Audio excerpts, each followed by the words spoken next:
Hello mga friend, for today's vlog, dahil paluwas ang probinsyana yung tita ay mag-iimpake ng mga damit.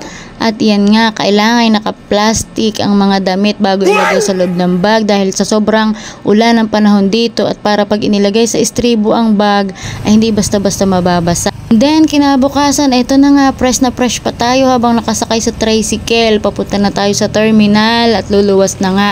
At ito nga ang mga dala kong bagahe. Sumakay na lang ako sa ibang tricycle dahil walang maghahatid sa tita nyo. At ayan, bako-bako pa ang daan dito, og tulog-tol. Lubak-lubak, ewan na nga kung kailan maaayos ang kalsada dito. Natapos na't lahat ang eleksyon, ngunit hindi natapos ang kalsada. At pagkalipas ng ilang minutong biyahe, yan, nandito na tayo sa terminal at pasakay na sa loob ng bus. So, iyan. At habang nakaupo na tayo dito at umaandar ang bus, yan, pa-video-video sa kapaligiran at hindi naman nakakasawang tingnan. Habang ang katabi ko naman ay tulog na tulog at nahilo yata sa biyahe.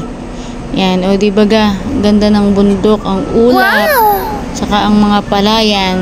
Dahil nga ngayon ay buwan na ng Disyembre at malapit na ang Kapaskuhan, ayun ay pagdating dito sa Maynila ay nakakabano at maliwanag, madaming kumukuti-kutitap ng mga pailaw. Buti pa dito sa Maynila, maliwanag ang buhay, kumukuti-kutitap, hindi tulad ng love life mong pundido na yata. Walang kinang, walang spark. So ayun, dahil nga bihira akong makasakay sa bus na ito na may charger o saksakan ng charger ng cellphone kapag ikaw ay nalulubat habang nasa biyahe. O di baga maganda ang bus. Kung kailan namang malapit nang bumaba sa terminal ay saka pa nag-charge at malulubot ng cellphone. Syempre, kailangan pa mag-video-video yan. Ito na nga ako sa terminal, nakababa na. Dahil magpipiesta pala dito sa lugar kung nasaan ang boarding house na inuupahan ng aking kapatid ay iyan. Maraming banderitas, may mga pailaw na kumukuti-kutitap at may bazaar pa na kung saan may mga street foods at kung ano-ano pang mga mabibili. Di baga, ang saya-saya dito, makulay ang paligid.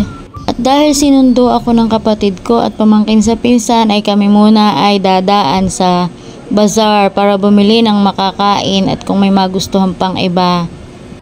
So ayan, dito na nga kami at ayan ang aming binili, sanggipsal at tokboki.